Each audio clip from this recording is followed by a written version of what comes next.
আসসালামু আলাইকুম, welcome from biology. আমরা আজকে মানব শরীর তত্ত্ব সমন্বয় নিয়ন্ত্রণ চ্যাপ্টারটা নিয়ে আলোচনা করব। তো গতকালকে আমরা নিউরনের প্রকারভেদ পর্যন্ত পড়েছিলাম। আজকে এটা সম্পর্কে ডিটেইলস জানবো।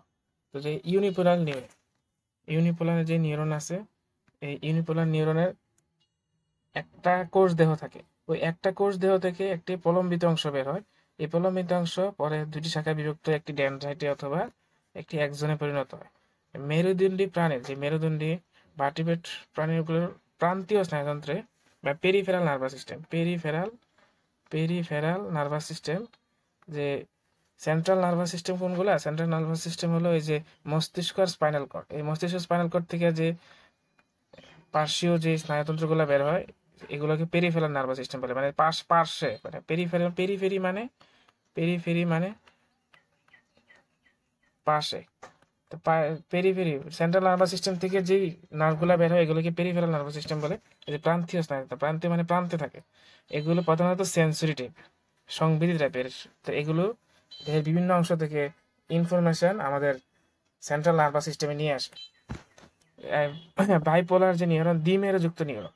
বাইপোলার নিউরনের এক প্রান্তে থাকে একজন, এই যে একটা কোষ দেহ একজন, আর আরেক প্রান্তে থাকে ডেনড্রাইট। ভ্রূণ অবস্থা যখন থাকে, এই ভ্রূণ অবস্থার সকল কোষই তখন কি বাইপোলার হিসেবে থাকে। পরবর্তীকালে এগুলো ইউনিপোলার হতে পারে বা মাল্টিপোলার নিউরনে পরিণত হয়। যেমন আমাদের পরিণত অবস্থায় রেটিনাতে চোখের রেটিনা, ককলিয়া এবং নাকের অলফ্যাক্টরি নিউরন আর রেটিনাতে আবার ককলিয়াতেও পাওয়া যায় বাইপোলার নিউরন। আর সিউডো ইউনিপোলার বা ছদ্মমেরু যুক্ত যে নিউরনটা আছে, প্রাথমিক অবস্থায় দুটি প্রলোভিত অংশ থাকে যা বাইপোলার নিউরন থেকে সৃষ্টি হয়। প্রথমে এই সিউডো ইউনিপোলার নিউরনটা প্রথমে বাইপোলার নিউরন হিসেবেই থাকে। যেমন এই একজন, এটা ডেনড্রাইট। প্রথমে এটা ভ্রূণাবস্থায় বাইপোলার নিউরন হিসেবে থাকে। তো পরবর্তীতে কি হয়, এই এই একজন এবং ডেনড্রাইট ফিউজ করে একসাথে একটি প্রলম্বিত অংশে পরিণত হয়। তো দেখে মনে হয় যে এটা আসলে ইউনিপোলার, কিন্তু এটি আসলে সিউডো ইউনিপোলার। সিউডো মানে ছদ্ম, মানে নকল। এই যে সিউডো ইউনিপোলার, এই যে একটি প্রলম্বিত অংশ বের হয়, এটা টি টি শেপ ম্যানারের, পরে শাখা প্রশাখা যুক্ত হয়। এই যে দুইটা শাখা বের হলো, একটা শাখা একজনে পরিণত হয় আর একটা শাখা ডেনড্রাইটে পরিণত হয়। এই যে দেখতে এগুলো ইউনিপোলার হলে প্রকৃতপক্ষে এগুলা বাইপোলার নিউরন। এখন এই সিরিওনিউক্লিয়ার নিউরন কই থাকে? সিরিওনিউক্লিয়ার নিউরন থাকে স্পাইনাল গ্যাংলিয়া এবং কর্টেক্স নার্ভ গ্যাংলিয়া। এখন কিছু বেসিক জিনিস সম্পর্কে ধারণা নিতে হবে। What is ganglia? আমরা চারটা টার্ম সম্পর্কে ধারণা নিব: ganglion, nucleus, tract, nerve fibre.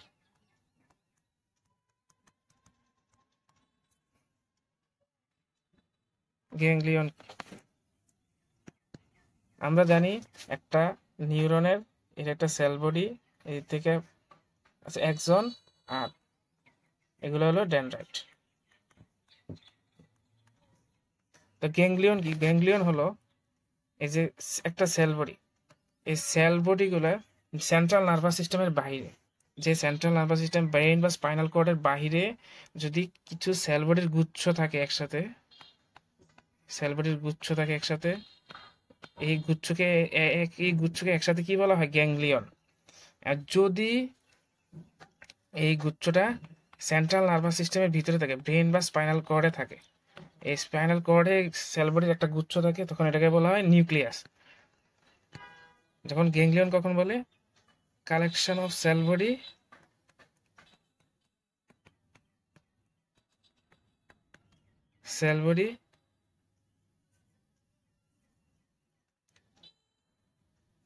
outside from central nervous system.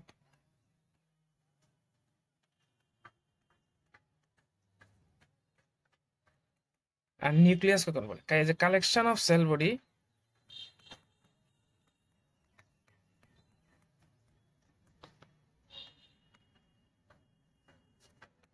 inside the central nervous system. Central nervous system, CNS. এটা এভাবে মনে রাখতে পারি যে নিউক্লিয়াস থাকে কেন্দ্রের মধ্যে, তো এটা সেন্ট্রাল নার্ভাস সিস্টেম।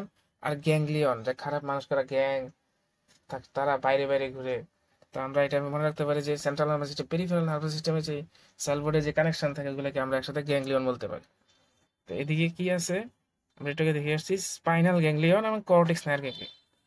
করোটিক স্নায়ু আছে 12টি, যে করোটিক স্নায়ু আছে 12টি।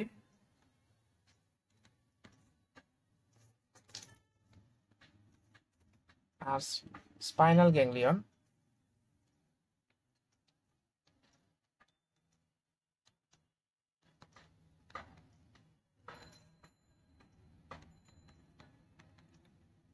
সে 31টি।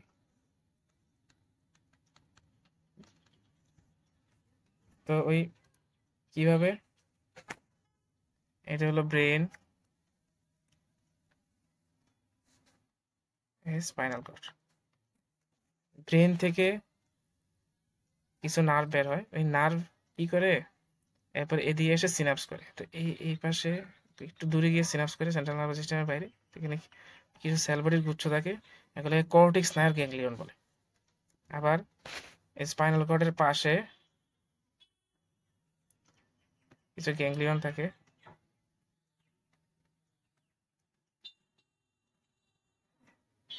এগুলাকে বলা হয়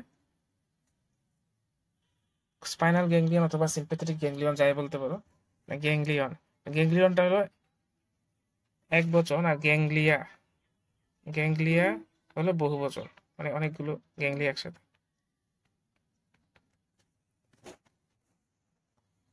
এবার আসি ট্র্যাক্ট আর নিউক্লিয়াস।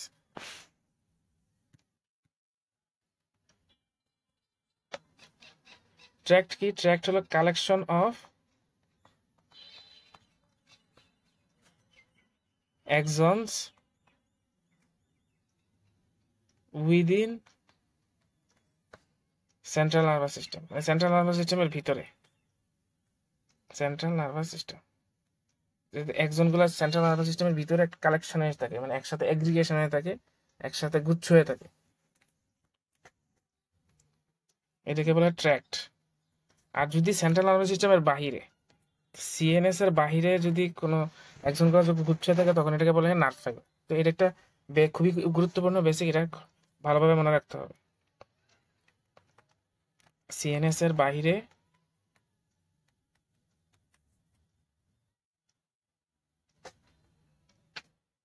এক্সনের গুচ্ছ।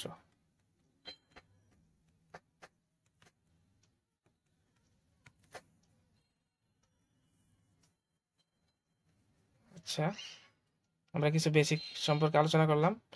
এবার আসি মাল্টিপোলার নিউরন। মাল্টিপোলার নিউরন বা বহুমেরুযুক্ত নিউরন, এটার থাকে একটা এক্সন এবং অনেকগুলো ডেনড্রাইট থাকে।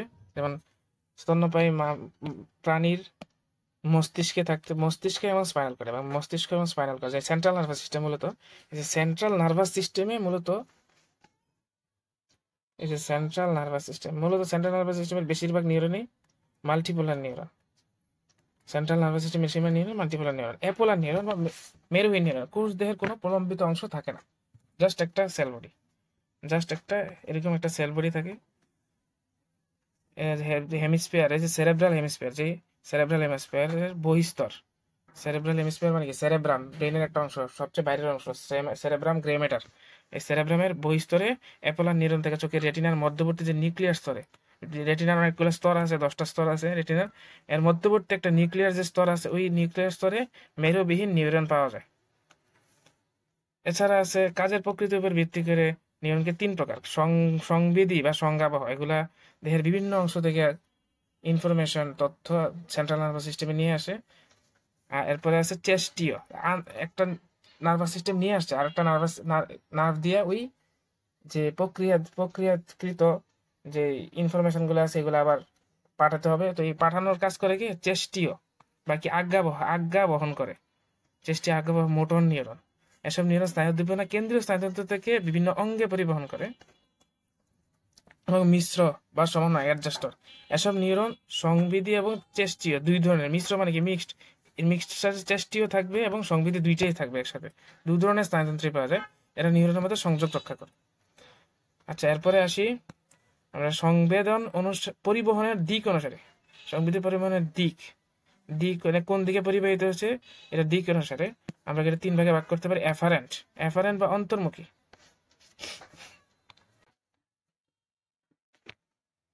আচ্ছা, অন্তর্মুখী বা এফারেন্ট নিউরন, এসব নিউরনের সংবেদন পরিবহন দেহের বিভিন্ন অঙ্গ থেকে কেন্দ্রীয় স্নায়ুতন্ত্রের দিকে, যেমন বিভিন্ন অঙ্গ থেকে যে সংজ্ঞাবাহী নিউরন বা সংবেদী নিউরন যেগুলো আছে ওগুলোই মূলত এফারেন্ট নিউরন, অন্তর্মুখী বা ভিতরের দিকে নিয়ে আসে। আর যেগুলা চেস্টি বা মোটর নিউরন আছে এগুলা কি করে সেন্ট্রাল নার্ভাস সিস্টেম থেকে ইনফরমেশন বহিস্থ বিভিন্ন অঙ্গে মাসেল বা বিভিন্ন অঙ্গে নিয়ে যায়। আর আন্তঃনিউরন যেটা আছে, যেটা ওই কেন্দ্রীয় স্নায়ুতন্ত্রের মধ্যে যে এফারেন্ট নিউরন আসলো একটা, ধরো একটা এফারেন্ট নিউরন আসলো, এটা এফারেন্ট নিউরন এদিকে এসে সিনাপস করে, এটা হলো ইন্টারনিউরন। এই ইন্টারনিউরন থেকে আবার ইনফরমেশন আরেকটা নিউরনের মাধ্যমে চলে যায়। তো এটা হলো এফারেন্ট নিউরন, যেটা যেটা ইনফরমেশন আসলো। এটা হলো ইন্টারনিউরন যেটা ওই এফারেন্ট আর ইফারেন্ট নিউরনের মাধ্যমে সংযোগ স্থাপন করলো। আর এটা হলো ইফারেন্ট নিউরন, যেটা ইনফরমেশনগুলো দেহের বিভিন্ন অংশে পরিবহন করলো। এটাই যে মিক্সড বা অ্যাডজাস্টার নিউরন। কেন্দ্রীয় স্নায়ুতন্ত্রের নির্দিষ্ট অংশের নিউরনগুলোর মধ্যে আন্তঃযোগাযোগ স্থাপন করে আন্তঃনিউরন। এবার আসি আমরা নিউরোগ্লিয়া, যেটা সাপোর্টিং সেল। নিউরোগ্লিয়া বা সাপোর্টিং সেল, নিউরন যে যোজক টিস্যুর মাধ্যমে, কানেকটিভ টিস্যুর মাধ্যমে ভিতরে সুরক্ষিত থাকে তাকে কি বলে? নিউরোগ্লিয়া বলে। নিউরোগ্লিয়া কয় ভাগে ভাগ করা যায়? 4 ভাগে ভাগ করা যায়। এখন নিউরোগ্লিয়া কখনো নিউরনের মতো না, নিউরনের মতো উদ্দীপ্ত হয় না বা কোনো ইনফরমেশন ট্রান্সপোর্ট করে না, এটা খুবই ইম্পর্টেন্ট। নিউরোগ্লিয়া কয় প্রকার? Astrocyte, oligodendrocyte, microglia, ependymal cell. Astrocyte কি? অ্যাস্ট্রোসাইট হলো, অ্যাস্ট্রো মানে কি? তারা। এগুলো তারকাকৃতি। অ্যাস্ট্রো মানে হলো তারা, অ্যাস্ট্রো তারা। আর সাইট মানে কোষ। এই সেলের কোষগুলো তারকাকৃতির এবং কেন্দ্র থেকে বিচ্ছিন্ন সাইটোপ্লাজমিক অভিক্ষেপযুক্ত। এই যে সাইটোপ্লাজম থেকে বিভিন্ন ধরনের অভিক্ষেপ বের হয়, এই জন্য এগুলোকে তারার মতো দেখা যায়। অভিক্ষেপ দিয়ে একদিকে রক্তচালিকা এবং অন্যদিকে নিউরনের সাথে সংযুক্ত রক্ষা করে। এরা নিউরনে পুষ্টি সরবরাহ করে। কিভাবে?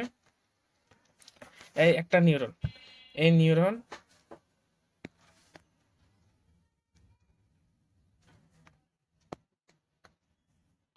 এই নিউরনটা ঠিক ডিরেক্ট ব্লাড ভেসেলের সাথে কানেকশন হতে পারবে না। ব্লাড ভেসেলে বিভিন্ন ধরনের টক্সিক সাবস্টেন্স আছে।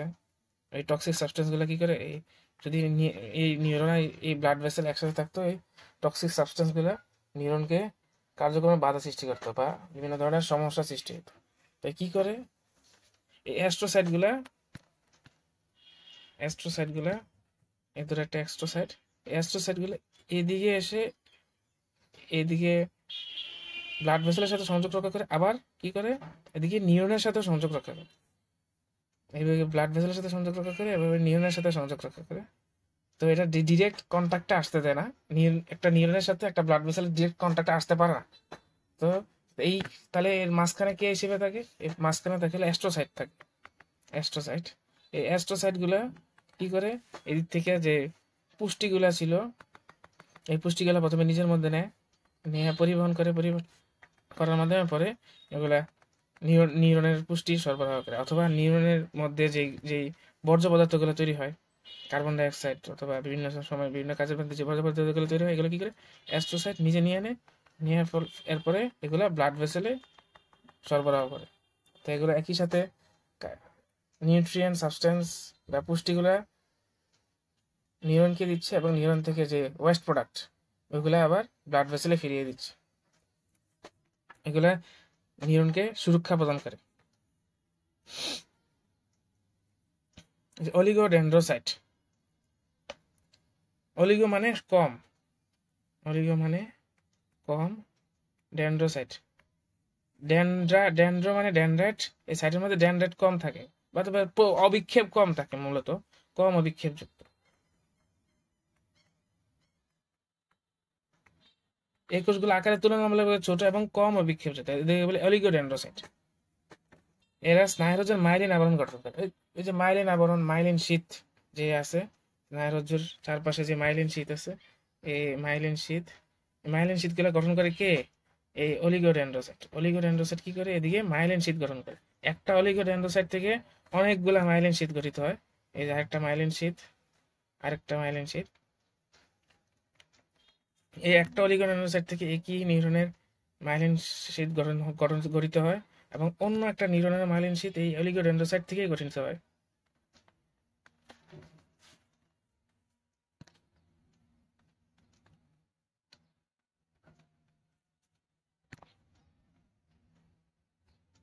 এই অলিগোডেন্ড্রোসাইট নিজের প্রসেসের মাধ্যমে বা নিজের অভিক্ষেপের মাধ্যমে বিভিন্ন নিউরনে মাইলিন শীথ গঠন করে। কিন্তু এটা তো সেন্ট্রাল নার্ভাস সিস্টেমে, মূলত সেন্ট্রাল নার্ভাস, ব্রেইন আর স্পাইনাল কর্ডে থাকে সেন্ট্রাল নার্ভাস সিস্টেম।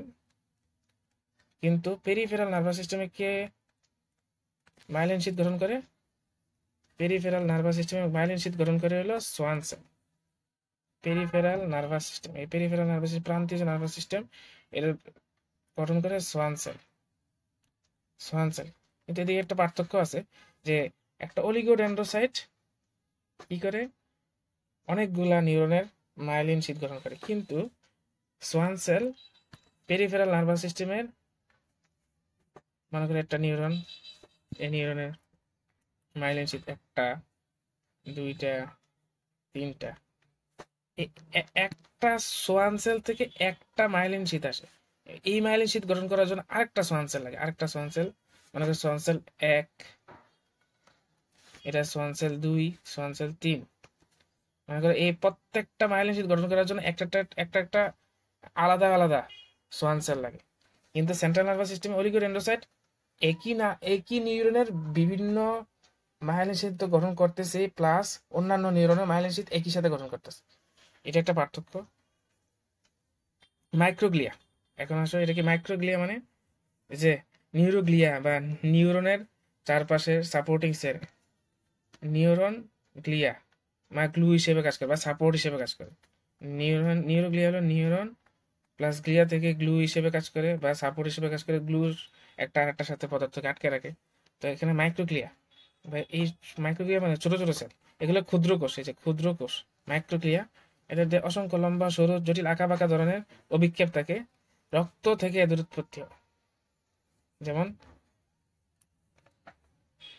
এটা একটা মাইক্রোগ্লিয়া,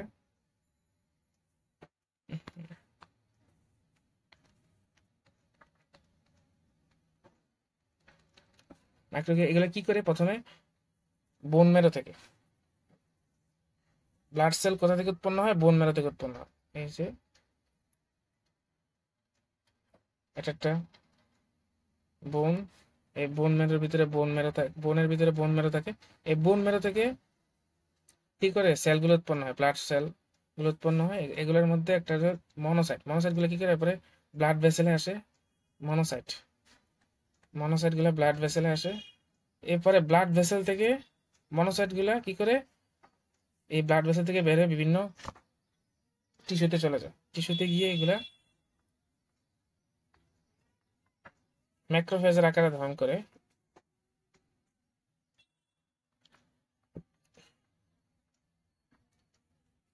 এগুলা বিভিন্ন টিস্যুর মধ্যে বিভিন্ন নাম হিসেবে থাকে, যেমন লিভারে কাপফার সেল হিসেবে থাকে,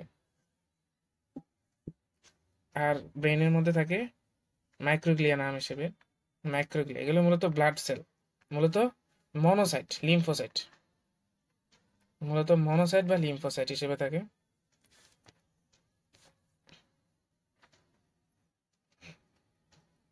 এগুলো কি করে? ফ্যাগোসাইটোসিস করে। ফ্যাগোসাইটোসিস মানে এই যে মনে করো বিভিন্ন ধরনের সেন্ট্রাল নার্ভাস সিস্টেমে বিভিন্ন ধরনের ওয়েস্ট প্রোডাক্ট থাকে, বিভিন্ন ধরনের জীবাণু আসতে পারে, এগুলো কি করে? ফ্যাগোসাইটোসিস করে। ফ্যাগোসাইটোসিস। ফেজ মানে ভক্ষণ করা, সাইট মানে কোষ, ফেজ মানে ভক্ষণ করা, এগুলো কি করে? ফ্যাগোসাইটোসিস প্রক্রিয়ার মাধ্যমে বিভিন্ন ফরেন পার্টিকেলস, বিভিন্ন ফরেন পার্টিকেলস বা ভাইরাস, ব্যাকটেরিয়া, ওয়েস্ট প্রোডাক্ট বা ফরেন পার্টিকেলস বা বাইরের বস্তু যেগুলা সাধারণত ব্রেনের মধ্যে থাকার কথা না, এগুলা বা এটসেট্রা আরো বিভিন্ন জিনিসপত্র আছে, এগুলা কি করে? ফ্যাগোসাইটোসিসের মাধ্যমে ধ্বংস করে দেয়। এগুলো হলো মাইক্রোগ্লিয়া। এগুলো সবচেয়ে ক্ষুদ্রতম নিউরোগ্লিয়া কোনটা? মাইক্রোগ্লিয়া। এবার আসো এপেন্ডাইমাল সেল, লাস্ট এপেন্ডাইমাল সেল। এপেন্ডাইমাল সেল এসব কোষ মস্তিষ্ক আর স্পাইনাল কর্ডের তরলপূর্ণ গহ্বর, তরলপূর্ণ গহ্বরের প্রাচীরে থাকে। এগুলো প্রায় কিউবয়েডাল এপিথেলিয়াম থাকে। এগুলা কি করে? সেরেব্রাল স্পাইনাল ফ্লুইড বা সিএসএফ তৈরি করে এবং তো সংবহন করে, শোষণ করে, এসব কাজে জড়িত। এগুলো কি করে? এই যে ব্রেন, এই ব্রেনের মধ্যে বিভিন্ন গহ্বর থাকে, এই ব্রেনের মধ্যে বিভিন্ন গহ্বর থাকে। এই গহ্বরগুলা ভিতরে তরল থাকে, এই গহ্বরগুলোর ভিতরে তরল থাকে। এই তরলগুলো কে উৎপন্ন করে? এই যে এপেন্ডাইমাল সেল। এগুলা এই গহ্বরগুলার লাইনিং হিসেবে, ধরো একটা গহ্বর, এই গহ্বরগুলোর লাইনিং হিসেবে যে কিউবয়েডাল এপিথেলিয়াম, কিউবয়েড মানে কিউব, কিউব শেপের, মানে উচ্চতা, মানে 3 ডাইমেনশনালে এটা দৈর্ঘ্য প্রস্থ উচ্চতা সমান। এই কিউবয়েডাল সেল থাকে, এপেন্ডাইমাল সেল। এগুলোর মধ্যে সিলিয়া থাকে, ছোট ছোট সিলিয়া। এসব সিলিয়ার মাধ্যমে কি করে? এই যে ব্লাড ভেসেল থেকে পরে এদিকে এর আশেপাশে ব্লাড ভেসেল থাকে, ব্লাড ভেসেল থেকে বিভিন্ন এই যে ফ্লুইডগুলা বাইপাস করে এখানে সেরেব্রোস্পাইনাল ফ্লুইড হিসেবে আসে। মূলত এগুলা এই সিলিয়ার মাধ্যমে সংবহন করে, সিলিয়ার মধ্যে সংবহন করে এক প্রান্ত থেকে এক প্রান্তে নিয়ে যায়, বা এগুলোর পরিবহনে সাহায্য করে এবং এবারে শোষণও করে। এবং ব্রেনের মধ্যে বিভিন্ন গহ্বর থাকে এবং স্পাইনাল কর্ডের ভিতরেও, যেমন এটা একটা স্পাইনাল কর্ড, এই স্পাইনাল কর্ডের ভিতরে এই যে সেন্ট্রাল একটা গহ্বর থাকে,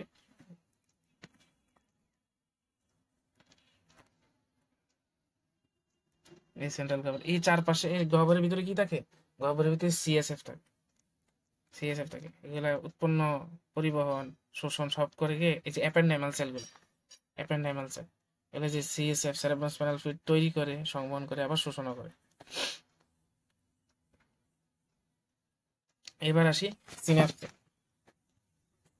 সিন্যাপস হলো কি? একটা নিউরনের সাথে আরেকটা নিউরনের সংযোগ। সিন্যাপস হলো একটা নিউরনের সাথে আরেকটা নিউরনের সংযোগ। এখন আমরা একটু দেখি, ধরো এটা একটা নিউরন, এটা নিউরনের টার্মিনাল নবস, এটা আরেকটা নিউরন।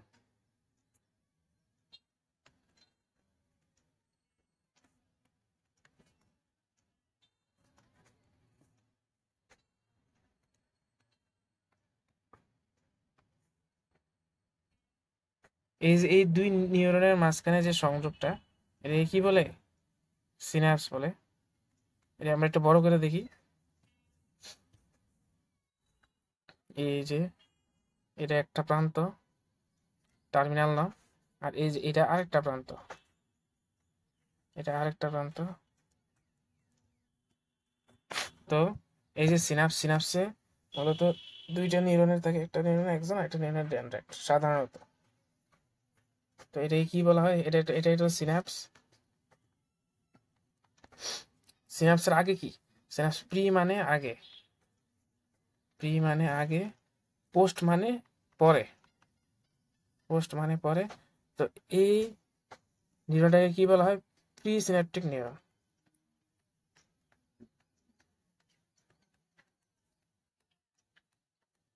নিউরনের ইম্পালস এদিক থেকে এই পাশে যাচ্ছে, আর এটাকে কি বলা হয় পোস্ট, মানে পরে, মানে পোস্ট সিনাপটিক নিউরন।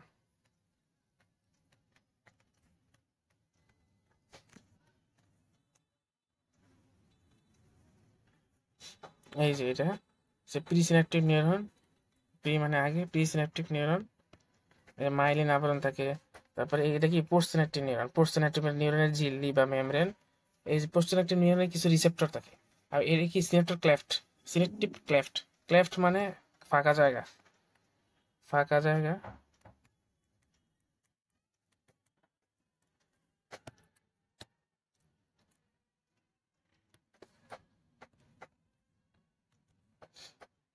এই যে এটা সিনাপটিক নব, নব মানে এটা পৃত জায়গা, মানে একটু কিছু জিনিসের অ্যাগ্রিগেশন আছে এখানে। সিনাপটিক ঝিল্লি থাকে এদিকে, আর কিছু মাইটোকন্ড্রিয়া থাকে। মাইটোকন্ড্রিয়া কেন লাগে? কারণ এদিকে শক্তি লাগে, এটিপি লাগে।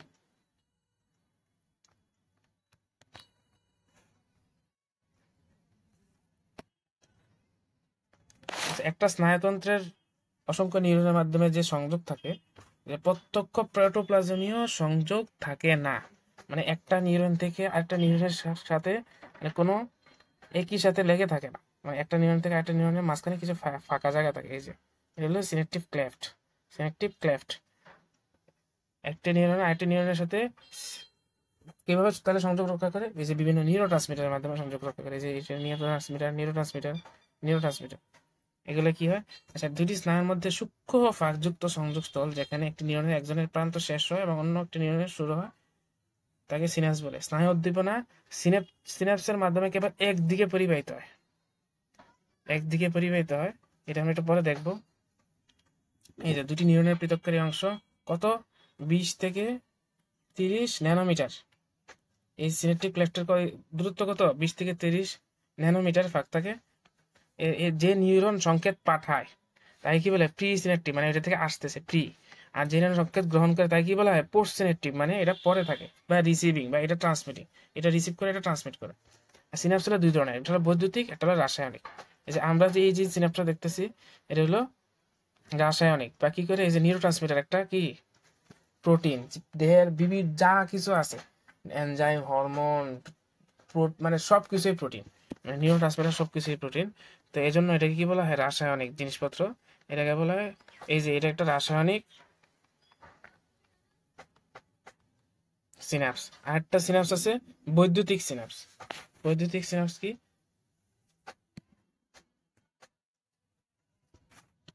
রাসায়নিক যে সিনাপস, রাসায়নিক সিনাপসের একটা প্রি সিনাপটিক নিউরন থাকে, আর একটা পোস্ট সিনাপটিক নিউরন থাকে, আর এদিকে কিছু নিউরোট্রান্সমিটার থাকে যার মাধ্যমে সিগন্যাল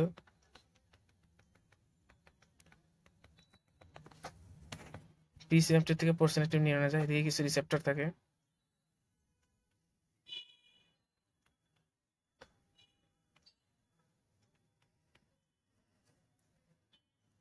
এটা হলো বৈদ্যুতিক সিনাপস। আরেক ধরনের সিনাপস আছে যেটা রাসায়নিক সিনাপস, যে সিনাপসের মধ্যে দুইটা নিউরন একই সাথে লাগানো থাকে। এ লাগানো সিনাপস তাহলে কিভাবে ইম্পালস একটা নিউরন থেকে আরেকটা নিউরনে যায়? এদিকে কিছু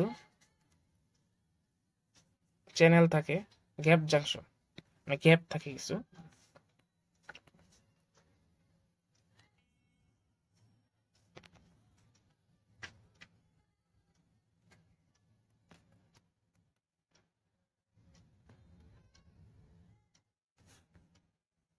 যে মনে করো প্রিসিনেপটিভ নিউরনে বৈদ্যুতিক ইম্পালস আসছো, এবং এই ইম্পালস গুলো কি করে পরে এই যে এদিক থেকে বিভিন্ন ইলেকট্রোলাইট বা আয়নস, এই ইলেকট্রোলাইট আয়ন গুলো কি করে এদিক থেকে এই পাশে চলে আসে, এই সেল থেকে এই সেলে চলে আসে, এই সেল থেকে এই সেলে চলে আসে, এই সেল থেকে এই সেলে চলে আসে। এটাকে কি বলা হয়? এটা হলো রাসায়নিক সিনাপস বা কেমিক্যাল সিনাপস। আর এটা হলো বৈদ্যুতিক বা ইলেকট্রিক্যাল সিনাপস। আর এই যে এই যে গ্যাপের মধ্যে দিয়ে এই সিনাপস গুলা বা ইম্পালস গুলো ট্রান্সমিশন হয়, এগুলো কি বলা হয়? গ্যাপ। গ্যাপ জাংশন, গ্যাপ মানে কি ফাঁকা জায়গা, গ্যাপ জাংশন মানে সংযোগ রক্ষা করে। এই জাংশনের মধ্যে কিছু গ্যাপ আছে, এগুলোকে কি বলা হয়? Gap junction. এগুলা কই থাকে? যেমন কার্ডিয়াক মাসেলে থাকে,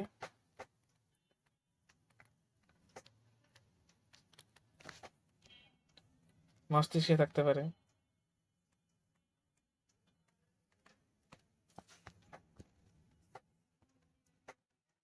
এই যে মূলত হৃৎপিণ্ড আর মস্তিষ্কে বৈদ্যুতিক সিনাপস পাওয়া যায়। আচ্ছা, সিনাপস কয় প্রকার? 4 প্রকার: এক্সোসোমাটিক, এক্সোডেনড্রাইটিক, এক্সোএক্সোনিক, ডেন্ড্রোডেনড্রাইটিক। এক্সোসোমাটিক মানে একটা, এই যে এটা একটা এক্সোসোমাটিক নিউরন, এক্সোডেনড্রাইটিক।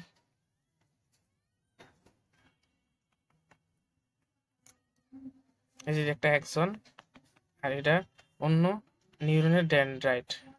তো এটা কি বলে? এক্সোডেনড্রাইটিক নিউরন। আরেক ধরনের আছে এক্সোসোমাটিক নিউরন। এক্সোসোমাটিক নিউরন তখন কি হয়? একটা নিউরনের, ধরো এটা একজন, এই একজন কি করে ওই ডেনড্রাইটের সাথে যুক্ত না হয় ডিরেক্ট, ডিরেক্ট সেল বডির সাথে যুক্ত হয় বা সোমার সাথে যুক্ত হয়। এই যে একটা নিউরনে একজন, অপর নিউরনে সোমাইট।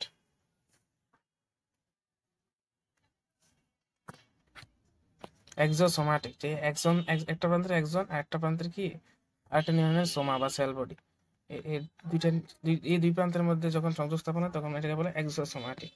আর আরেকটা কি হয়? এক্সো এক্সোনিক। তখন কি হয়? একটা নিউরনের একজন কি করে আরেকটা নিউরনের একজনের সাথে যুক্ত হয়। আরেকটা আছে ডেনড্রোডেনড্রাইটিক। ডেনড্রাইটিক, এই ধরনের সিনাপসে কি হয়? একটা নিউরনের ডেনড্রাইট, এটা এক্সন, এটা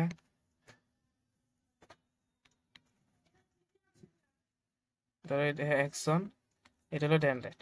এরপরে আরেকটা ডেনড্রাইট, এর অন্য নিউরনের ডেনড্রাইট। আসলে বাস্তবিক পক্ষে ডেনড্রোডেনড্রাইটিক বলতে কিছু নাই, কোথেকে জানি এই বইয়ে লেখছে, এটা বলা যায় না। তবে বইয়ে যেহেতু আছে তাই পড়া লাগবে। মূলত সিনাপসের প্রকার হলো 3টা: এক্সোসোমাটিক, এক্সোডেনড্রাইটিক, এক্সোএক্সোনিক। ডেনড্রোডেনড্রাইটিক বলতে কিছু নেই। আরেকটা জিনিস আমরা বলছিলাম, স্নায়ুদ্বীপনা সিনাপসের মাধ্যমে কেবল একদিকে প্রবাহিত হয়। এই যে যেমন এদিকে নিউরন ট্রান্সমিটার আছে, প্রি সিনাপটিক নিউরনে, পোস্ট সিনাপটিক নিউরনে কোনো নিউরো ট্রান্সমিটার থাকে না। তো কি করে যখন উদ্দীপনা আসে তখন কি এই নিউরনের ভেসিকলগুলো এদিকে যুক্ত হয়, পরে এই ভেসিকলগুলো এক্সোসাইটোসিসের মাধ্যমে বিদীর্ণ হয়, এই যে নিউরো ট্রান্সমিটারগুলো এদিকে সিনাপটিক ক্লেফটে ছেড়ে দেয়। তখন কি করে? এই নিউরো ট্রান্সমিটারগুলো সিনাপটিক ক্লেফটে আসার পরে এই রিসেপ্টরের সাথে যুক্ত হয়, রিসেপ্টরে যুক্ত হওয়ার ফলে এরপরে সিগন্যালটা প্রি সিনাপটিক নিউরন থেকে পোস্ট সিনাপটিক নিউরনে চলে যায়। কিন্তু যদি কখনো নিউরনের ইম্পালস এদিকে আসে, উল্টা দিকে আসে, কিন্তু এদিকে আসলেও মানে এদিকে কোনো, যেহেতু কোনো ভেসিকল থাকে না, মানে নিউরো ট্রান্সমিটার থাকে না, সেজন্য এদিকে এটা নিউরো ট্রান্সমিটার ক্ষরণ করতে পারে না। ক্ষরণ করতে না পারলে এই উল্টা দিকে নিউরনের ইম্পালস যেতে পারে না। তো কি নিউরনের ইম্পালস শুধু একদিকে প্রবাহিত হয়। এটাই মূলত কথা। তো আজকে এই পর্যন্তই। আসসালামু আলাইকুম।